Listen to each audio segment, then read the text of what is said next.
आज वर्तमान समय में इस ध्यान कक्ष का जो वातावरण है वह कैसा है? असहज है या सहज है? सहज है साहब, लेकिन जो है उखम है और घुटन कुछ महसूस हो रहा है। क्यों? गर्मी के कारण। बाहर तो बारिश हो रही है, अब पूरी रात बारिश हुई है। दीवार का वही गर्मी निकल रहा है। दीवार गर्म है, छत छत का भी गर्म। गर्म है, बारिश हुई है, उसका जो गर्मी है वह उमस बन करके इस कक्ष में हमें उमस महसूस करा रहा है, यही ना? जी तो कारण समझ में आ गया ना? जी। ऐसे ही हर एक वस्तु का कारण ढूंढना चाहिए कि क्यों ऐसा हो रहा है। तो क्यों ऐसा हो रहा है, तो कारण जब समझ में आता है तो मन में बेचैनी, व्याकुलता, घबराहट नहीं होती है। तब क्या होता है? सहन करने की क्षमता बढ़ती है और धैर्य जो एक शक्ति है या साधन है, धैर्य, उसका हम प्रयोग करते हैं। तो दो चीज़ें लागू होती हैं, एक तो धैर्य रख करके हम काम करते हैं, दूसरे सहनशीलता हमारी बढ़ती है। ये हुआ ना? जी। तो धीरे धीरे जो ताप, आँच, गर्मी थी पहले बहुत व्याकुल कर रहा था, बेचैन कर रहा था, झुलसा दे रहा था, जला दे रहा था, तो उसमें कितनी गिरावट आई? काफ़ी गिरावट आ गई है। क्यों गिरावट आई? बरसात के कारण। बरसात के कारण, जल तत्व के कारण। जल तत्व अब पूरे वातावरण में, जिसको कहते हैं मौसमी बारिश, ठीक है ना? बरसात का महीना है, मौसमी बारिश चल रही है, जिसके कारण जो ताप, आँच, गर्मी के कारण व्याकुलता, बेचैनी, घबराहट, दिल धड़कना, श्वास न ले पाना, दम घुटना, ये सब चीज़ें जो हमें मिल रही थी वह इस समय बिल्कुल ही हमको लगता है नगण्य हो गई हैं। खाली एक उमस महसूस हो रहा है, ये ना? और तो कुछ नहीं मिला। नहीं होती। तो किसके कारण मिला? जल तत्व का। जल तत्व तो है कारण, उसके भी बाद कुछ है, सहनशीलता और धैर्य। आप उसी गर्मी, जो अग्नि तत्व का प्रचंड स्वरूप था, उसको सहन किए और धैर्य रखे, तो ये दिन अब देखने को मिल रहा है। अगर उसी में बेचैन हो गए होते, घबरा गए होते, डर गए होते, तो क्या होता? तब नहीं, धैर्य खो देते हो तो बात अलग है, तो क्या होता? तब एक रोग उत्पन्न कर लेते, हार्ट का, या ये साधना ही छोड़ देते।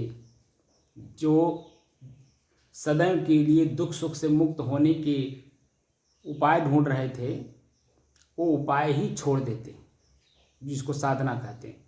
और साधना छोड़ देते तो क्या होता? तो ये जो आज आपको सहनशीलता और धैर्य के कारण तापमान में जो गिरावट आई है जल तत्व के कारण, ये दिन देखने को मिलता? नहीं मिलता।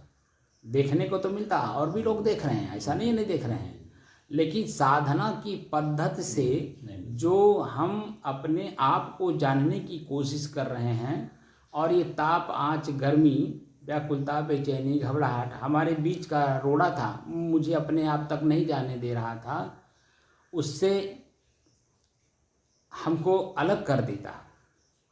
तो जैसे आम आदमी है, वैसे मैं एक खास आदमी जो बनने चला था, वो खास आदमी होते हुए भी मैं खास नहीं रह जाता। क्यों नहीं रह जाता? क्योंकि मेरी सहनशीलता और मेरा धैर्य अपने आप से अलग हो गया। खो बैठे हम, सहन नहीं कर पाए और धैर्य रख नहीं पाए। दोनों बातें हैं कि नहीं? जी। तो क्या होगा?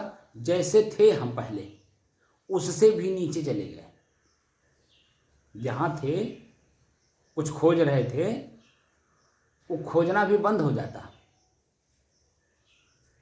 क्योंकि ये जो आपने खोजते खोजते जो सामने दिखाई दे दिया ना, ताप, आँच, गर्मी, ये विषैला सांप की तरह था। कि सांप सामने बैठा है, आगे कैसे जाऊं।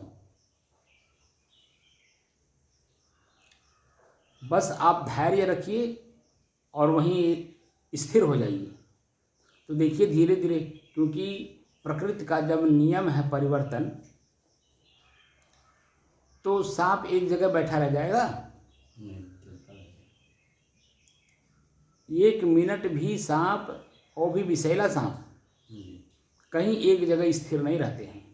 वो हवा की तरह उड़ते हैं, हवा की तरह चलते हैं, है ना। जी तो आप बता दीजिए, हल्का सा आपकी नज़र सांप पर पड़ा और डर के मारे रास्ता ही छोड़ दिए, आगे बढ़े ही नहीं या वहाँ स्थिर नहीं रहे, तो फिर आप जैसे ही उस जगह को याद करेंगे, वो विषैला सांप हमेशा आपको याद आएगा। आप उस विषैले सांप की वजह से उस रास्ते से आप जाना बंद कर देंगे। ऐसे बहुत लोगों को आपने देखा होगा। जी भय हो जाता है। वो भय हो गया ना, वो उस रास्ते को ही बंद कर देते हैं, जाना ही नहीं चाहते। अपने तो जाएंगे ही नहीं, और जो लोग भी उस रास्ते जाना चाहेंगे उनको भी रोकते हैं। अरे बाबू न जा, वहाँ बड़ा विषैला सांप रहता है, और कब निकल जाए कब काट ली कुछ पता नहीं चली बाबू। तरह तरह की बातें भ्रम डाल करके उस रास्ते को ही छोड़ देंगे, क्योंकि खुद धैर्य रख नहीं पाए और जान रहे हैं कि प्रकृति में परिवर्तन है। अगर वहीं खड़े होकर के परिवर्तन को देखे होते और सांप अपने आप अपने रास्ता पकड़ करके दूर चला गया होता, तो आप उस रास्ते क्या जाना बंद कर देते? नहीं जाते थे। तो फिर जाते क्यों जाते? क्योंकि आपको मालूम हो गया कि सांप जो चला गया, सांप चला गया, जी और आप अपने रास्ते वहीं से आगे बढ़ जाते। हम लोगों ने वही काम किया है। हम लोग धैर्य रखे। क्या रखे? धैर्य और सहनशीलता, ये 2 गुण हम लोगों ने पालन किया 4 महीने तक लगातार। आज स्थिति यह है कि हमारा रास्ता अब आगे का प्रशस्त होगा, मजबूत होगा, क्योंकि हमने वहाँ ठहर करके गर्मी को, ताप को, आँच को, जलन को, झुलसन को, सब कुछ देखा। यहाँ तक कि बेचैनी, व्याकुलता, घबराहट, दम घुटना, श्वास न ले पाना, सारी स्थितियाँ हम लोगों ने देखा। लेकिन वहाँ रुक करके परिवर्तन को देखने में हम लोग सक्षम हुए कि नहीं हुए? जी अब उसके आगे हम लोग अब चलेंगे, क्योंकि सांप अब निकल गया। यानी गर्मी, जो भयंकर गर्मी थी, जिसके कारण ताप, आँच, गर्मी मिल रहा था, वह स्थिति अब नहीं आएगी। आएगी अभी बरसात, कुछ बरसात होगा, कुछ धूप होगा, कुछ बरसात होगा, कुछ धूप होगा, अभी भी आएगा नवंबर आने के पहले तक। लेकिन ये जो 4 महीना लगातार हम लोगों ने देखा, बीच बीच में बारिश नहीं हुई, ठीक है ना, बीच बीच में आपने देखा होगा कि हवा भी नहीं चल रही थी, तो मालूम हो रहा था वास्तव में दम घुट जाएगा इस कक्ष में। लेकिन फिर भी हम लोग धैर्य रख करके बैठते रहे, और प्रतिदिन का वीडियो अगर ना हो तब तो जान लीजिए कि हम लोगों की बात, वार्तालाप जो है वो ऐसे लगेगा जैसे कोई हवा में बोल रहा है। लेकिन हमने क्या किया कि प्रतिदिन का सुबह शाम का वीडियो बनाते रहे, चर्चा करते रहे, और हर स्थिति परिस्थिति को दिखाते रहे। तो उससे क्या हुआ कि हमारी धैर्य बनी रही और सहनशीलता हमारी बढ़ती गई। हम अपने कार्य को छोड़े नहीं, तो समाज के अन्य लोगों ने भी हमारे उस स्थिति को देखा कि नहीं देखा, और अन्य साधक लोग भी उस स्थिति को देखे। अब बरसात हो रही है, बारिश के कारण दीवार ठंडा होगा, छत ठंडा होगा, वातावरण यानी हवा में ठंडी आएगी, श्वास लेने में शीतलता आएगा। अब ये सब चीज़ें हम लोग देखेंगे और धैर्य रखेंगे कि ये भी परिवर्तित होते हैं, और कैसे परिवर्तित होते हैं वो वर्तमान बताएगा।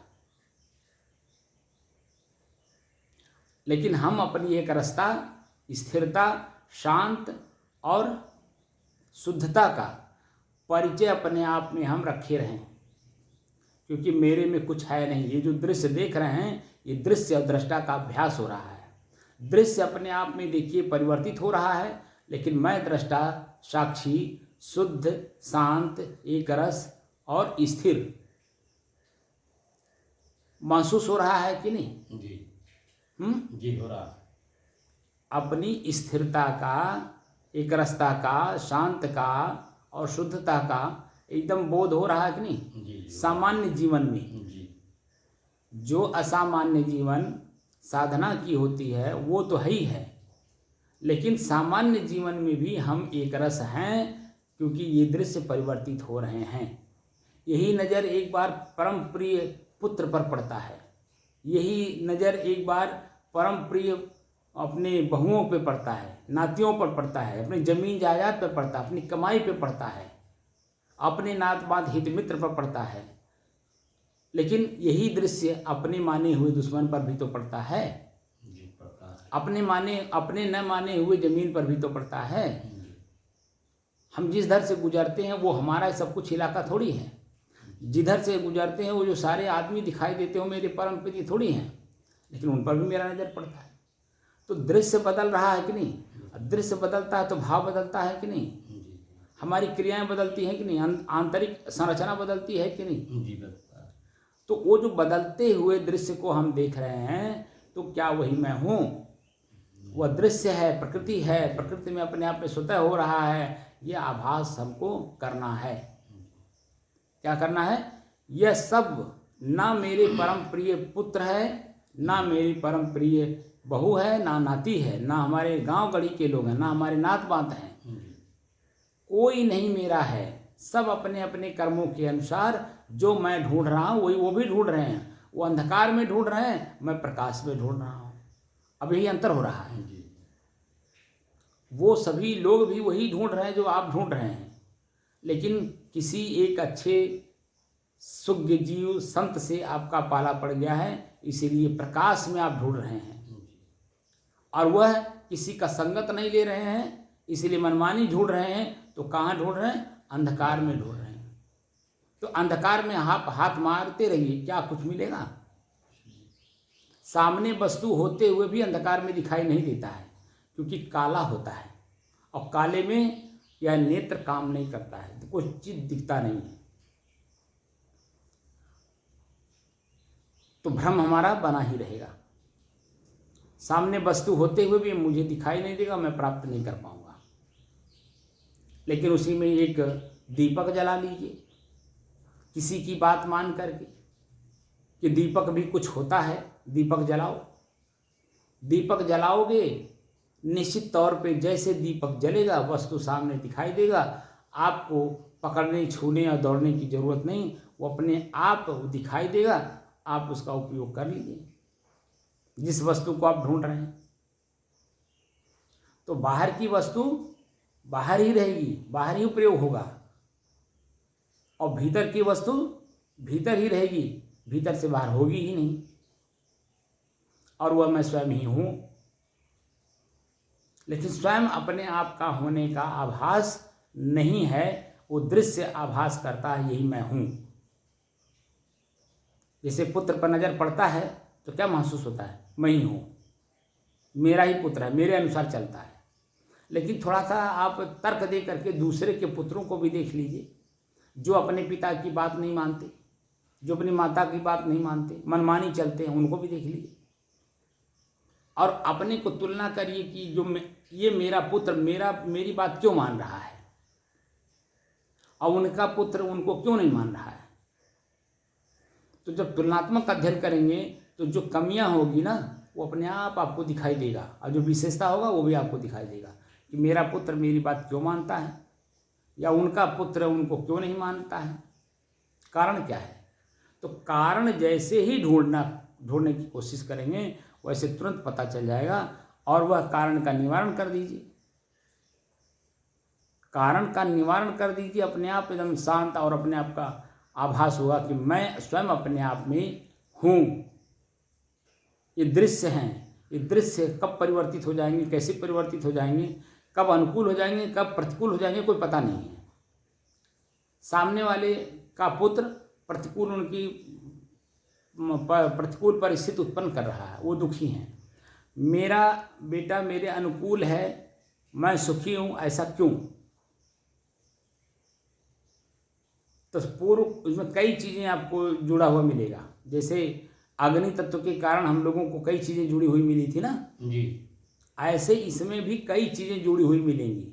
एक तो वह जीव का अपना जो आप दोनों का लेन देन है, वो लेन देन जिस तरह का लेन देन पूर्व में आप किए हुए हैं आपस में दोनों लोग, उसी तरह से आज आपका लेन देन चालू होगा। और आज जो व्यवहार करेंगे वो कल के लिए करेंगे, क्योंकि आज का जो व्यवहार है वो कल का है। कल के व्यवहार में, आज के व्यवहार में और कल आने वाले कल के व्यवहार में, तीनों में फर्क होगा कि नहीं होगा? जी तो फर्क तो हर जगह आपको फर्क दिखाई देगा। कर्म का फर्क दिखाई देगा, प्रारब्ध का फर्क दिखाई देगा।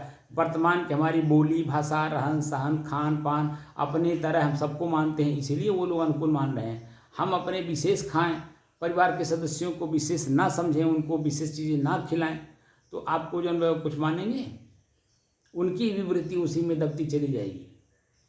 जैसे आप ही के गांव में कोई व्यक्ति था, नाम नहीं लूँगा, आप भी नाम नहीं लीजिएगा, खाली सारा समझ जाइए। एक व्यक्ति थे ना जी जो बताते थे कि 1 किलो आलू और आधा किलो प्याज में पूरा घर भर खाता था। अब आप बता दीजिए उनकी वृत्ति कैसे ऊपर उठेगी, आप बताइए। और अपनी सड़क पर आकर के चाय पी रहे हैं, समोसा खा रहे हैं, चना खा रहे हैं और 10 रुपये का एक बीड़ी सिगरेट पी रहे हैं। और बच्चों को क्या कर रहे हैं, दबा करके रख दिए। और आज स्थिति है कि उनके न होते हुए भी बच्चे कैसे दिख रहे हैं। मालूम पड़ता है जैसे इनके पास कुछ है ही नहीं है, गरीब से गरीब दिखाई देते हैं। शरीर से उनको देखा जाए तो हमको दर्द होता है कि इनके पास कुछ है ही नहीं है। लेकिन जब मैं सुनता हूँ कि अरे तो बहुत धनवान व्यक्ति लोग हैं, तो मुझे अपने आप पे हंसी भी आती है कि वह व्यक्ति कैसा था कि जो अपने बच्चों को जीने की कला भी नहीं सिखाया कि कैसे जिया जाता है, वर्तमान कैसे गुजारा जाता है। क्योंकि मानवता का कहीं कोई पाठ ही नहीं पढ़ा था ना व्यक्ति। वह तो वर्तमान स्थिति और जिस परिवार समाज में जन्म लिया, उनके संस्कारों तले ही दबे के दबा ही रह गया, ऊपर उठ ही नहीं पाया। और बिना ऊपर उठे उससे, जैसे हम लोगों ने ताप आंच गर्मी देखा ना, ऊपर उठे कि नहीं उससे। आज देखिए हम लोग प्रसन्नता कितनी है, और यही प्रसन्नता उस समय में प्रसन्नता मन में नहीं हो रही थी, क्योंकि मन भयभीत होता था। अरे बहुत बड़ी गर्मी है, दम घुट रहा है, आँच लग रहा है, जल जाऊंगा, झुलस जाऊंगा, ऐसा हो रहा था नहीं जी। लेकिन उसे ही हमने देखकर, जानकर, समझकर वर्तमान स्थिति को सहन करते हुए, धैर्य रखते हुए हम लोग आगे बढ़ते गए। आज स्थिति देखिए कितना मन प्रसन्न है, क्योंकि वातावरण में गिरावट आई, जल तत्व के कारण बारिश हो रहा है। बारिश में शीतलता भी होती है, हवा चलती है, ठंड ठंड अनुभव होता है। अभी 1-2 रात बीतने दीजिए, और ऐसे जिस तरह बारिश हो रही थी रात में, ऐसे बारिश होगी तो आप देखिएगा कि एक एक रात में आप लोगों को, हमको, सबको एक एक चादर ओढ़ना पड़ेगा। बारिश के समय एक रात में आपको चादर ओढ़ना ही पड़ेगा। क्यों? क्योंकि हवा में जल तत्व है, जिसके कारण शीतलता और ठंडी का अनुभव कराएगा। तो शुद्ध जब जैसी परिस्थिति होती है, उस परिस्थिति को दूर करने के लिए सहनशीलता और धैर्य, ये 2 ऐसे हमारे साधन हैं जो हमें आगे बढ़ने से नहीं रोक पाते हैं। हम वहाँ रह करके अपने आप को मुर्दा नहीं साबित कर पाते हैं कि हम मुर्दे हैं, बल्कि हम मनुष्य हैं। अपने मनुष्यत्व होने का भाव आता है कि मुझे धैर्य रखना चाहिए, सहन करना चाहिए। कोई कितना कुछ बोल दे, लेकिन मैं उसके बाद का जवाब नहीं दूंगा, सहनशील बनूंगा, और सहनशील बन करके मैं अपना काम आगे करते हुए आगे बढ़ जाऊंगा। तो आपका पथ प्रशस्त होगा, मजबूत होगा। और जो आपको सहन कराने की कोशिश कर रहा है अपशब्दों के द्वारा, उसका रास्ता बल्कि और प्रशस्त होने की बजाय, मजबूत होने की बजाय कमज़ोर होता है। क्योंकि जब आपको दोबारा देखेगा तो भयभीत होगा क्यों? क्योंकि उसके विचार जागृत होंगे कि मैं इस व्यक्ति को क्या क्या नहीं कर डाला, लेकिन ये व्यक्ति कैसे हैं, कौन से मिट्टी के बने हैं कि मेरी बात का जवाब भी नहीं दिए, किसी भी तरह से जवाब नहीं दिए, वाणी के द्वारा भी कर्म के द्वारा भी, दोनों स्थिति में हमारी बात का जवाब नहीं आया। ये कौन से मिट्टी के बने हैं? इसलिए आपके सामने वह व्यक्ति कमज़ोर पड़ता जाएगा और आप उसके सामने मजबूत होते जाएंगे, क्योंकि आपने उस व्यक्ति को क्षमा किया। क्योंकि वह जो कार्य कर रहा है वो बचकानी जैसा है, बच्चे जैसा है। आपको ये भास हुआ कि वह बच्चे जैसा है, इसलिए अपने धैर्य को और सहनशीलता को, और तीसरा है क्षमा, उस व्यक्ति को आप क्षमा करते गए और अपना रास्ता मजबूत करते गए, तो वही व्यक्ति आगे चल करके आपका प्रशंसक हो जाता है। कहीं बैठेगा तो आपकी प्रशंसा करेगा। अगर कोई आपकी हिनाई बात भी कर रहा है तो वह वहाँ वो रोकेगा, नहीं भाई ऐसे वो व्यक्ति नहीं है। क्या इस बात का आकलन आपने अपने जीवन में किया? क्यों? जी। जो मैं बोल रहा हूँ, इस बात का आकलन क्या अपने जीवन में कभी आपने की?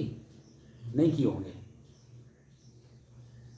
इसलिए नहीं किए होंगे क्योंकि आप कहीं और, आपकी वृत्ति तो दो जगह थी, नौकरी पर भी, परिवार पर भी। तो इसलिए ये जो ये साधन नहीं मालूम था, ये इन सब साधनों का आपको आकलन नहीं कर पाएंगे। नहीं कर पाए थे।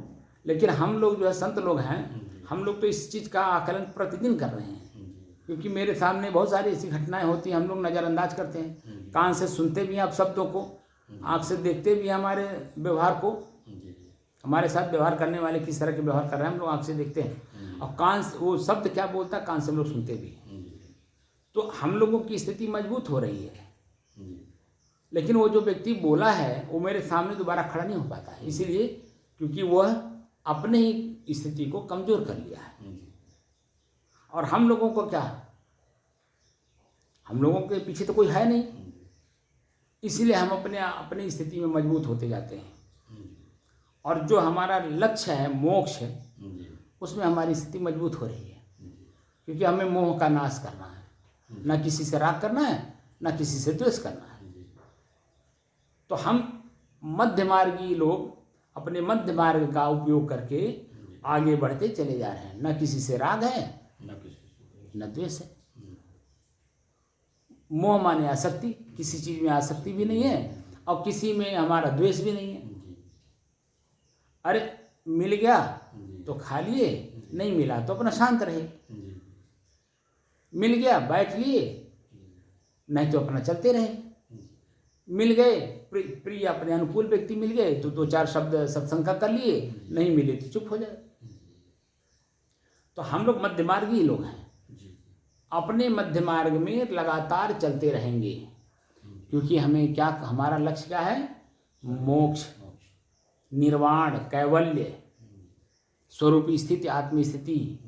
ये जो हमारे बड़े बड़े शब्द हैं, इन शब्दों पे मुझे जाना है, न कि यहाँ छोटे छोटे शब्दों में उलझना है, छोटे छोटे दृश्यों में उलझना नहीं है। एक ऐसा दृश्य है जहाँ जो चीज़ें हम देख लेंगे वो लगातार रहेगा, उसमें कोई परिवर्तन नहीं होगा। परिवर्तन तो प्रकृति में हो रही है, लेकिन मैं एक ऐसा वस्तु प्राप्त कर लूँगा जहाँ कोई परिवर्तन ही नहीं है, और वो अपरिवर्तनीय चीज़ें जो मिल जाएगी और उसके ऊपर हम सवार हो जाएंगे। तो आप बता दीजिए, जो आज आप भौतिक चीज़ों को प्राप्त करके जो गंदा हो जाता है, 2 दिन में गंदा हो जाता है। किसी चीज़ को आप प्राप्त कर लीजिए, 2 दिन में गंदा हो जाता है। सोना भी पहन लीजिए तो 2 दिन के बाद, 3 दिन के बाद पसीना के कारण गंदा हो जाता है, उसको भी धोना पड़ता है। धोना पड़ता है नहीं? लेकिन कुछ ऐसी भी चीज़ें हैं जिस पे सवार हो जाने के बाद उसमें न गंदगी है, ना उसमें दुर्गंध है, बल्कि वो सुगंधदार है ही, 24 घंटा सुगंध देता है। ऐसी भी वस्तु है, उसको कभी हमने खोजने की कोशिश नहीं की। और जब वहाँ हम बैठ जाएंगे तो वास्तव में जो उस स्वर्ग की चर्चा होती है, वो स्वर्ग अपने आप में खुद अनुभव होता है। ये बाहर का स्वर्ग की जरूरत नहीं है। जो स्थान मिल जाए तो वहाँ परियां आकर के आपकी सेवा करती हैं हर प्रकार से, वह जरूरत नहीं, क्योंकि उसमें परिवर्तन है। इसलिए देखिए गीता में लिखा क्षीणे पुणे मर्तलोके विसंति, पुण्य का क्षय होने से पुनः आप नरक में आ जाते हैं। तो बाहर का जो स्वर्ग नरक है, तो स्वर्ग तो आपके पुण्य के कारण है और नरक जो है आपके पाप के कारण है। तो जितना पुण्य आपके, जैसे जेब में पैसा जितना है उतने तो आप खर्च करेंगे, उतने दूरी तो आप तय करेंगे। कहीं आपको जाना है तो जितनी दूरी आपको तय करना है उतने पैसा आप रखते हैं। अगर उससे आगे जाना हो, वहाँ जाने के बाद आपको और हो कि और आगे जाएं, तो आपकी जेब में पैसे ही नहीं है तो आप आगे जाएंगे कहाँ से? क्योंकि जितना पैसा जहाँ जाना है आपको उतने पैसा आप रखे हैं, उससे ज़्यादा आगे जाने वाली पैसा रखे नहीं हैं। तो जहाँ आप पहुँचे और उसके आगे भी सीन अच्छी है, जा करके देख लें, तो कैसे जाएंगे? क्योंकि पैसे ही नहीं है। तो वहीं से लौट के आएंगे कि नहीं आएंगे? वही चीज़ है। पुण्य क्या है? आपका कमाया हुआ अपना ही धन, अच्छाई का, वही पुण्य है। और पाप क्या है? आपका ही अपना कमाया हुआ पाप। कर्म संस्कार जैसे आपके होते हैं वैसे पाप पुण्य बनते हैं। मन प्रसन्न है तो पुण्य है, मन दुखी है तो पाप है। तो मन को प्रसन्न करने वाली जो शक्तियां हैं उनका हम तो प्रयोग करते नहीं, करते हैं क्षणिक परिस्थिति बस। परिस्थिति जैसे बदलती है वैसे हम अपना तेवर दिखाते हैं। तो तेवर दिखाने से आपके अंदर में बुराई आएगी, आएगी कि नहीं आएगी? क्योंकि आप जो है जिस समय में वो ताकतवर था उस समय में शांत तो थे, शांतशील थे, लेकिन भीतर से नहीं थे। भीतर से आपके अंदर में विषैला सांप की तरह भाव था। और जैसे वो समय खत्म हुआ और आप अपने आप में बलवान हुए, उसके ऊपर चढ़ बैठे, तो कौन सा आपने सहनशीलता का पालन किया? कौन सा आपने धैर्य रखा? तो उल्टा कर दिया आपने। अपने ही जीवन को आपने उल्टा करके अपने आप को उल्टा लटका लिए। क्योंकि उसके साथ दुर्व्यवहार करोगे तो आज जैसे कल वो ताकतवर था और आप कमजोर थे, ऐसे आज आप ताकतवर हुए तो कल कमजोर होंगे कि नहीं? आज जब कमजोर होंगे तो क्या होगा? तो वो आपके ऊपर चढ़ बैठेगा नहीं। तो ऐसे क्रम चल रहा है। कर्म, तो क्रम को तोड़ना ये सहनशीलता और क्षमा और धैर्य का काम है। लेकिन वो भीतर से होना चाहिए कि दोबारा उसकी प्रतिक्रिया ना होने पाए, तब जा कर के हम अपनी स्थिति को मजबूत कर पाते हैं। जैसे प्रतिदिन का जो हम लोगों ने अनुभव किया वह सहनशीलता भीतर से थी, इसलिए धैर्य, सहनशीलता और क्षमा हर चीज़ें पालन करते हुए हम लोग यहाँ तक आए। अब आगे और अभी जाना है। अगर इस चीज़ को मजबूत किए हुए हैं और आगे भी मजबूत रहने की इच्छा है तो जान लीजिए कि हमें कहीं भी किसी भी स्थिति परिस्थिति में अपने आप को बदलना नहीं है।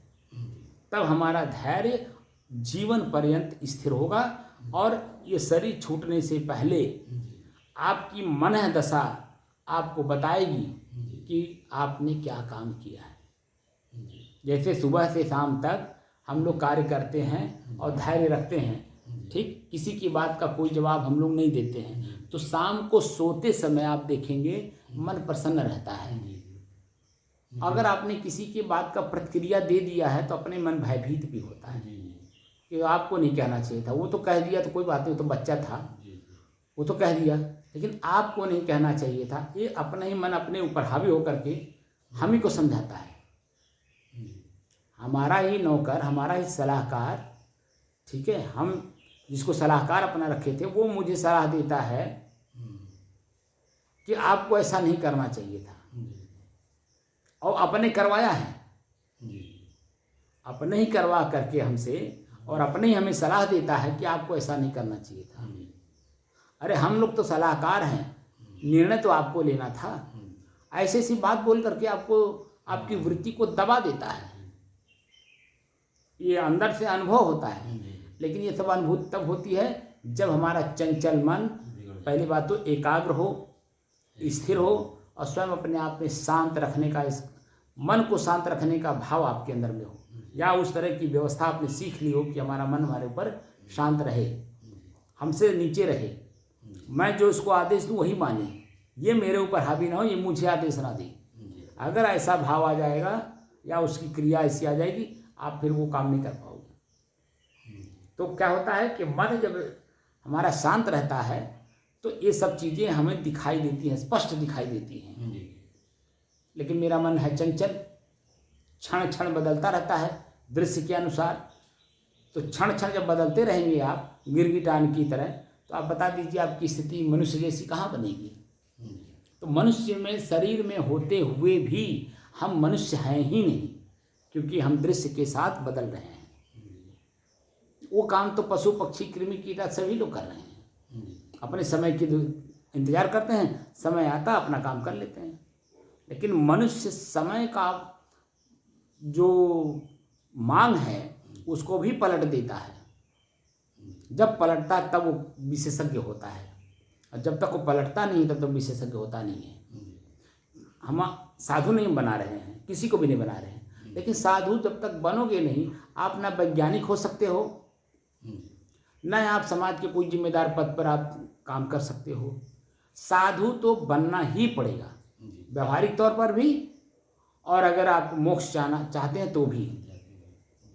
बिना साधु बने आप, साधु का मतलब कपड़ा से नहीं है, साधु का मतलब विचारों से है। आपके अपने ही विचार स्वयं आपके बदले बिना आप कहिए कि कहीं आपको सम्मान मिल जाएगा भौतिक जीवन में ही। आप कहीं आप मान लीजिए कि सम्मान मिल जाए, कहीं कोई पद आपको मिल जाए, कहीं कोई आपको अपना जिम्मेदार मान ले। आप बता दीजिए बिना साधु बने आपको यही समाज के आपका अपना पुत्र ही नहीं मानेगा, और उनकी बात तो छोड़ दीजिए, अपना खुद का जिम्मेदार आपका पुत्र नहीं मानेगा कि मेरे पिताजी मेरे जिम्मेदार हैं, क्योंकि उसको भी मालूम है कि मेरे पिताजी बड़े गैर जिम्मेदार व्यक्ति हैं। इसलिए देखिए और भी परिवारों में देखने को मिलता है कि पुत्र अपने स्वयं अपनी जिम्मेदारी ले लेता है, और जिम्मेदारी लेकर के और अपना काम करने लगता है। वो पुत्र पिता वहीं दबा ही रह जाता है, और पुत्र जो है प्रशंसनीय हो जाता है, और पुत्र के प्रशंसा के कारण पिता भी प्रशंसा पाता है, फलाने के पिताजी जा रहे हैं।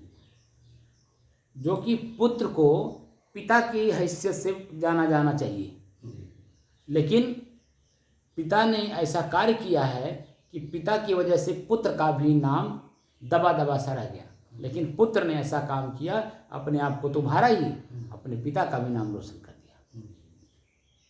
वो पिताजी घर से जाते हैं, भले वो खराब है, उस पुत्र की वजह से जाने जाते हैं कि अरे फलाने के पिता हो जायद भाई, खराब होते हुए भी। लेकिन समाज एक जिम्मेदार व्यक्ति समझ करके अरे जाने दो भाई, फलाने के पिताजी हैं, कहते हैं नहीं कहते हैं।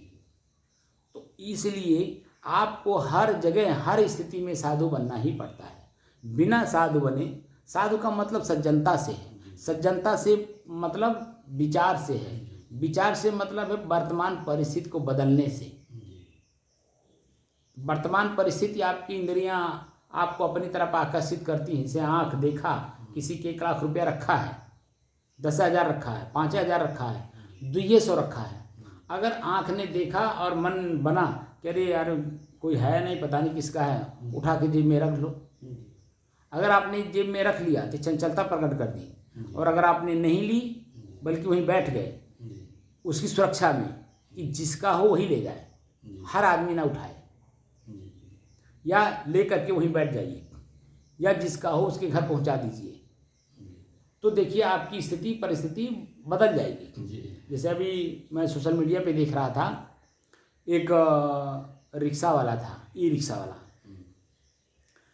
उसके ई रिक्शा पर एक महिला का बैग छूट गया, उसमें 33,000 रुपये थे, कुछ गहने भी थे, और वह छोड़ करके चली गई।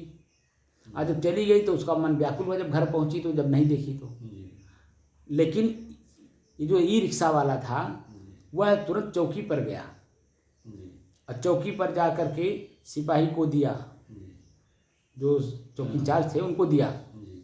और उसके बाद उसमें वो उन्होंने देखा तो उसमें एड्रेस पता जो मिला, उस एड्रेस पता पर ले जा करके दोनों पहुंचाए, फोटो सहित है वो सोशल मीडिया पे, और ले जा करके पहुंचाए। अब आप बता दीजिए वह एक रिक्शा वाला 33,000 रुपया पाया कितना सब बैग, जी, और वह कितना ऊंचा काम किया, प्रशंसनीय काम किया। वो कितना ईमानदार है, जी, अपनी स्थिति परिस्थिति को वो भी बदल सकता था। जी, 33,000 रुपया पा करके अपने घर में कुछ भी कर सकता था, जी, लेकिन वह अपनी स्थिति परिस्थिति नहीं, उस औरत का स्थिति परिस्थिति देख करके उसे लौटा दिया। जी, कितना ऊंचा काम किया। बहुत ऊंचा काम किया। यहाँ तो 10 रुपया भी हम लोग जी, देख करके लोभित हो जाते हैं, और कहाँ 33,000 रुपया। जी, दोनों वो है कि नहीं। बहुत अंतर है। यही स्थिति परिस्थिति है। देखिए, जी, एक अभी अभी कल की घटना है। एक सत्संग करने वाले लोग, जी, कोई भोले बाबा करके हैं, जी, उन्होंने जन में वहाँ हाथरस में कार्यक्रम किया, देखे कि नहीं टीवी पे। वही थे जो हम लोग गए थे। अच्छा, वो जो आप हाँ, भगवान विष्णु का दर्शन करने गए। हाँ, विष्णु बताते अपने कि हम विष्णु हैं, वही तो नारायण हरि बता रहे हैं नाम अपना ना, हाँ हाँ हाँ हाँ कि नारायण हरि है। हाँ, उन्हीं का दर्शन करने आप गए थे। जी, हैं। अब आप बता दीजिए, जो जिसका आप दर्शन करने गए थे, अब जो घटना घटी है, सैकड़ों से ज़्यादा लोग मरे हैं, और उसमें महिलाएं ज़्यादा हैं, बच्चे हैं और लड़कियां हैं, दब करके मरी हैं। अब आप बता दीजिए उनकी स्थिति परिस्थिति कैसी बनेगी अभी। इतना भयंकर गर्मी में नारायण अगर होते ही तो क्या वो इस चीज़ को भाप नहीं पा पाए कि भयंकर गर्मी है, और 4 लाख से ज़्यादा की भीड़ थी। नहीं, भीड़ तो काफ़ी होती है साहब, का होते कम से कम 100 बीघे में तो पंडाल लगा था जहाँ गए थे उनका, खाली जगह पर लगाते हैं तो पंडाल। तो अब आप बता दीजिए, अब उनकी स्थिति परिस्थिति कैसे बनेगी। अब वो जेल जाएंगे, सैकड़ों लोग मरे हैं उनके कार्यक्रम में, सत्संग किए हो, आपने तो कल्याण करने की भावना से की, लेकिन स्थिति परिस्थिति को भाप नहीं पाए, और आपने भीड़ को इकट्ठा करने की कोशिश की भीड़ की तरह, और वही भीड़ जो है आपके गले की फांसी बन गई कि नहीं। तो यही है स्थिति परिस्थिति को बदलने का काम, क्योंकि जो वास्तविक स्थिति है साधना की, उससे हम परे जा कर के काम कर रहे हैं। क्यों कर रहे हैं?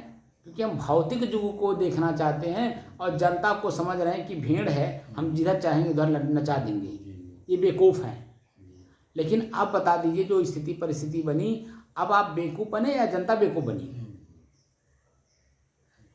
असल बात साहब, वो कम से कम 300-400-500 औरतों को, कुछ आदमियों को एजेंट बनाए हुए हैं। वो खड़ा होकर बोलते हैं कि कहावत है, मैं जैसे इनके शरण में आया तब से मेरा घर बन गया, मेरा नौकरी लग गया, मेरा ये हो गया, मेरा लड़का बीमार था नहीं ठीक हो रहा था ठीक हो गया, ये सब बताते हैं। तो करते करते आदमी फंसता है भाई कि भाई ये योग्य है। यही वहाँ हमने देखा था जब गए थे। जब आप गए थे, जो आपने देखा था, कौन सी जगह पे आप गए थे? हम गए थे शाहजहाँपुर, फिरोजाबाद। हाँ, फिरोजाबाद। फिरोजाबाद। तो वहाँ पे आपने यही देखा, और आप अकेले यहाँ से गए? नहीं, कई लोग गए थे, शेखपुरा के काफी। नहीं, आप अपने गांव से, अपने घर से अकेले गए थे ना, क्योंकि आपके बच्चे भी तो ढूंढ रहे थे। जी, आप मोबाइल भी नहीं रखे थे उसमें, तो घर वाले आपको खोज रहे थे कि नहीं, कहाँ अकेले चले गए। तो वही सब अब देखिए, भगदड़ मची है, लोग वहाँ मरे हैं। अब आप क्या स्थिति होगी उनकी? स्थिति बहुत खराब होगी। नहीं, मैं इसलिए इसका जिक्र किया कि हम स्थिति परिस्थिति को अपने बस में रखना चाहिए। हम जो साधना सिखा रहे हैं, दृष्टा दृश्य का अभ्यास, हम अपने कक्ष में भीड़ क्यों नहीं बढ़ा रहे हैं? इसीलिए क्योंकि नासमझों की भीड़ होगी, और समझदार की सिर्फ एक भीड़ होती है। जैसे आप सिंगल हैं, और जब मैं भीड़ बढ़ाऊंगा तो जो मैं बोलता हूँ जिस भाषा में, वो भाषा तो ये लोग जानते नहीं हैं, और जब उस भाषा में वो अपने आप को ढालेंगे नहीं, तो जो मैं समझाना चाह रहा हूँ वो कैसे समझ में आएगी? तो भीड़ जो होती है, भीड़ तो भीड़ होती है ना, वो जानवरों जैसा होता है, किसके मन में क्या उत्पन्न हो गया और क्या कर डालेंगे कौन पता है। इसीलिए अपने साथ या तो बिल्कुल ना समझ रखिए, जहाँ कहिए वहाँ बैठ जाएं, जहाँ कहिए उठ जाएं, जहाँ कहिए खड़ा हो जाएं, ऐसा होना चाहिए। या इतना समझदार हो कि आपका इशारा समझे। ये बीच के जो लोग होते हैं ना, ये आपसे ज़्यादा अपने आप को होशियार बनने लगते हैं, इस नाते आपको भी जहाँ आप रहते हैं ना उससे नीचे ले जाके गिरा देते हैं। इसीलिए नानक देव जी जब अंग्रेज़ों से लड़ाई लड़ रहे थे, उस समय में जो उनके पास सैनिक बनाए गए, तो सैनिकों को बनाने के बाद उनमें ये हुआ कि भाई मैं आंतरिक चर्चा किससे करूँगा, देखा जाए किससे चर्चा किया जाए। तो उन्होंने एक युक्ति सोची कि मैं अपने पास तक किसको विश्वसनीय बनाऊं कि मेरी बात आउट ना होने पाए, क्योंकि विश्वसनीय बात वहीं की जाती है जब आउट ना हो। तो उन्होंने कहा कि भाई, उन्होंने अपना मतलब एक नाटक रचा कि मेरे सीने में दर्द हो रहा है, और वैद्य से कहलवा दिया कि ये सीने का जो दर्द है ये तभी जाएगा जब किसी आदमी का कलेजे का खून मिलेगा, कलेजे का या कलेजा मिलेगा। अब वो अपने ही लोगों में ढिंढोरा पिटवा दिया, भाई कौन ऐसा इनका प्रेमी है जो अपना कलेजा दे सके। अब लाखों लोग, लाखों लोगों में कोई उसी किनारे नहीं आया, सिर्फ 5 लोग आए। उन्होंने अपने मन में सोचा कि मेरे एक शहीद हो जाने से अगर हमारे बीवी बच्चों का, हमारे समाज का अगर कल्याण होता हो तो मैं अपने आप को शहीद होने को तैयार हूँ। तो ऐसे 5 लोग खाली मिले, उस भीड़ से सिर्फ 5 लोग मिले, और 5 लोग मारे नहीं गए, कलेजे नहीं निकाले गए, लेकिन लोगों के सामने दिखाया गया कि इनका जो सर काटा गया और काट करके कलेजा निकाल करके थाली में ला करके दिखाया गया। तो वो था बकरा, वो लोग नहीं थे, वो बकरे लोग थे। उनका सर काट करके और थाली में सजा करके ला के दिखाया गया। उघाड़ करके नहीं दिखाया गया, थाली में रख करके और उसको जो कपड़े से ढक करके दिखा दिया गया कि देखो इनका सर काट दिया गया, अब इनका कलेजा इनको मिल जाएगा, ठीक हो जाएंगे। और वो अपने आप को ठीक होने का नाटक कर दिए, मैं ठीक हो गया। अब वही 5 लोग उनके आंतरिक सलाहकार हुए और आपसी चर्चा वही लोग करते थे। तो ये जो आंतरिक चर्चा हम लोग कर रहे हैं ध्यान साधना की, क्या ये सबके सामने ओपन करने लायक है? क्या उस बात को समझेंगे? जिनकी स्थिति परिस्थिति सिर्फ शरीर और परिवार तक सीमित है, वो हमारी इतनी ऊंची चीज को समझेंगे? उनको आवश्यकता भी नहीं समझेंगे, उनको आवश्यकता है ही नहीं है, और हम जबरदस्ती दिए जा रहे हैं। इसलिए जो है साधकों को भी चाहिए, जो साधक सिखा रहे हैं वो ये भी ध्यान रखें कि ताकि जो है जो सीखने वाला व्यक्ति उसके अंदर में लगन कितनी है। अगर संसार उन्हें दुख खाले दिख रहा हो तो ऐसे व्यक्ति आपसे सीखेंगे, और आप सिखाइए तो वो अपनी स्थिति मजबूत करते हुए आपके आगे बढ़ जाएंगे।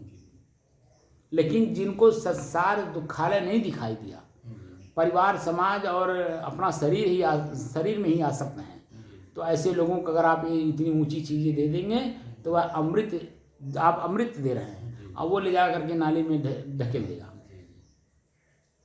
न अमृत इत अमृत, जो साधना हम सिखा रहे हैं अमृत वाली है ही नहीं है, ये तो अमृत है।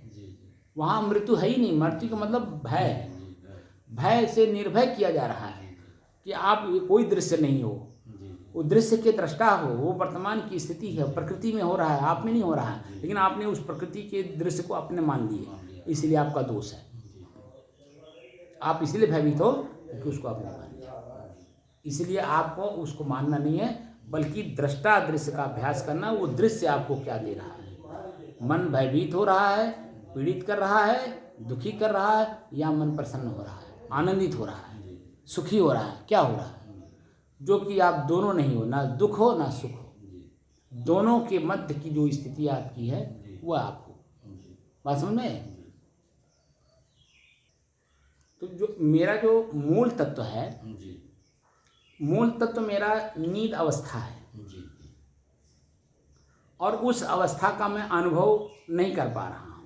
इसलिए हमारी जो वृत्तियाँ, आँख देखता है, कान सुनता है, नाक सूंघता है, जीभ स्वाद लेता है, इंद्री का विषय जैसे आँख के सामने पड़ता है, वैसे उसी में हम लोग अपने आप को मान लेते हैं, और मान करके उसी तरह से कार्य करते हैं, जिसके कारण हम दुखी और पीड़ित हो जाते हैं।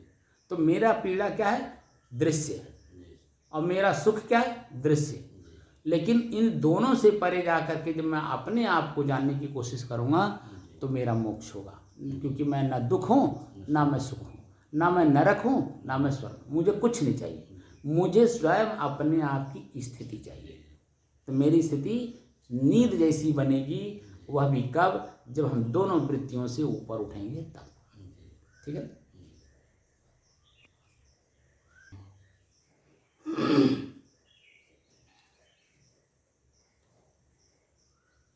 अपने ही चंचल मन को अपने ही बस में करके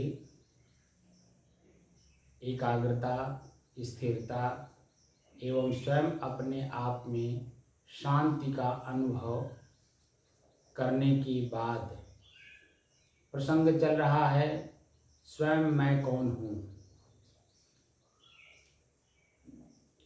स्वयं मैं कौन हूँ की खोज करते करते आज 969 दिन हो गए। तारीख 3 जुलाई सन 2024, दिन बुधवार, प्रातःकाल का समय।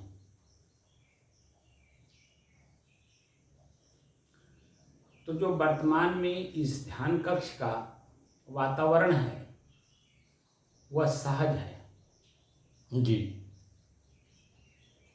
उमस थोड़ा बहुत है, वह इसलिए कि दीवार पहले से गर्म है, छत गर्म है, अब उसे ठंड होने में समय लग रहा है और पानी जब उस पर पड़ रहा है तो छन्न छन्न करके उसमें से जो गैस है वो बाहर निकल रहा है और उसके गैस बाहर निकलने के कारण जो इस ध्यान कक्ष का हवा है वो गर्म है और उस हवा के गर्मी के कारण हम लोगों को ताप लग रहा है, उमस लग रहा है ना जी। और कुछ हल्का फुल्का गर्मी के कारण हल्का फुल्का, बहुत हल्का फुल्का गर्मी का भी एहसास करा रहा है जो पसीने के रूप में, लेकिन पसीना हो नहीं रहा है, बस महसूस करा रहा है कि पसीना होने वाला है। और ये आज स्थिति हम लोगों ने जो देखा या देख रहे हैं वह पूर्व की चंचलता का त्याग करने की वजह से, क्योंकि जो प्रतिदिन हम लोगों ने देखा उसमें मन बेचैन होता था, व्याकुल होता था, घबराता था, यही हमारे मन की चंचलता थी। और उन चंचलताओं को हमने धैर्यपूर्वक सहनशील बन करके, ठीक है, और एकाग्र मन से लगातार उसे देखते आए और 1 घंटे में अपनी स्थिति परिस्थिति को बदलते भी देखा। जी। पहले कष्ट देता था, मन चंचल होता था, दोबारा हमें सुख देता था जिसमें मन की कुछ स्थिरता दिखती थी, लेकिन लगातार हम लोग 2 घंटे के ऊपर बैठे नहीं, 2 घंटा 2.5 घंटा से ऊपर हम लोग नहीं बैठे हैं। कभी कभार 3-3 घंटे हो गए हैं, लेकिन वो अभी चर्चा के कारण। जी। और जैसे ही हम लोगों का चर्चा खत्म होता था हम लोग यहाँ से ध्यान कक्ष से उठ जाते थे, इसीलिए कि एक के दुख से दूसरे सुख से जो मैं उसमें आसक्त होता है, व्याकुल था, बेचैन था दुख के कारण जी। और जब जैसे ही सुख का अनुभव होता हम उसमें आसक्त होते जाते, तो आसक्त ना होने पावे इसलिए 2 घंटे के बाद हम लोग उठ जाते थे, क्योंकि आसक्ति ही आज तक ले हम लोगों को दुख देने का कारण बना था। किसी चीज में भी जो कहीं भी किसी भी रूप में हम अगर आसक्त हैं तो दुख का कारण मेरा वही है। और उसी दुख के कारण को निवारण करने की दृष्टि से हम लोग साधना करते करते आज 969 दिन तक लगातार चले आ रहे हैं। और ये मत मानिएगा कि ये खत्म हो जाएगा, नहीं, तो हमेशा रहेगा। यह जीवन पर्यंत चलने वाली चीजें हैं। जैसे प्रतिदिन दोनों टाइम भोजन आप करते हैं और 24 घंटा हिष्ट पुष्ट रहते हैं, 12 घंटे तक सुबह भोजन करते हैं तो 12 घंटे तक के लिए एकदम स्वस्थ रहते हैं, भोजन के बारे में सोचना नहीं होता है। फिर शाम को भोजन करते हैं तो पूरी रात आप चैन की नींद सोते हैं। ऐसे ही ये भोजन की तरह है, आपको हिष्ट पुष्ट ताकतवर बनाए रखने के लिए अगर आपने बीच में छोड़ दिया तो आपकी पीड़ा आप ही जाने, क्योंकि आपने अपना भोजन, स्वयं का भोजन सुबह शाम का लेने के लिए जो था साधना, उसको आपने छोड़ दिया। व्यवहार में भी अगर अच्छे विचारकों को देखिए तो सुबह मन बना करके काम करते हैं कि आज ये काम करना है। तो जब मन बना के काम करते हैं तो देखिए दूसरे तरफ उनका मन नहीं रहता है, कहीं दाएं बाएं नहीं जाते हैं, वो सिर्फ अपने काम से मतलब, और उसमें जो त्रुटि होती है, कमी रह जाती है, उसको ठीक कर लेते हैं और ठीक करके अपना काम कर लेते हैं। और शाम को बैठ करके अपने काम का आकलन कर लेते हैं कि कौन सा काम मेरा पूरा हुआ और कैसे पूरा हुआ, क्यों पूरा हुआ, और अगर पूरा नहीं हुआ कमी कहाँ रह गई, किस कमी के कारण मेरा काम अधूरा रह गया, इसका आकलन करते हैं। तब दूसरे दिन फिर उसी काम को पूरा कर लेते हैं। क्योंकि कमी जो रह गई थी उस कमी को उन्होंने निकाल दिया, अच्छाई उसमें भर लिया, विचार अपना बदल दिए, तो आप अपना काम सफलतापूर्वक कर ले गए। उसी तरह से ये भी है, मोक्ष आप चाहते हैं तो प्रतिदिन अपने मोह का त्याग, पहले तो आपको ये समझना होगा कि मेरा मन किन किन चीज़ों में, किन किन वस्तुओं में, किन किन व्यक्तियों में, किन किन स्थानों में आसक्त है, और उस आसक्ति का परित्याग करते करते करते करते एक अवस्था ऐसी आएगी कि आपका मन किसी चीज में आसक्त नहीं होगा, बल्कि स्वतः अपने आप में एकदम शांत रहेगा। और वो जो शांति मिलती है, सुख मिलता है, वही जब शरीर आप छोड़ते हैं तो पुनः आपको मानव जीवन मिलता है। मानव जीवन में भी साथ साथ मानव की बुद्धि मिलती है। मानव की बुद्धि के साथ साथ आप मानव के घर में जन्म लेते हैं। लिखा भी है हमारे इस इतनी ऊंची साधना का, जब जो चीजें दिखाई दी हमारे शास्त्रों में लिखा है, श्रीमताम गेहे, श्री माने संपन्न, संपन्न और मता माने बुद्धि, दोनों तरह से भौतिक संसाधनों से भी संपन्न और आंतरिक संसाधनों से संपन्न, ऐसे घरों में आपका जन्म होता है।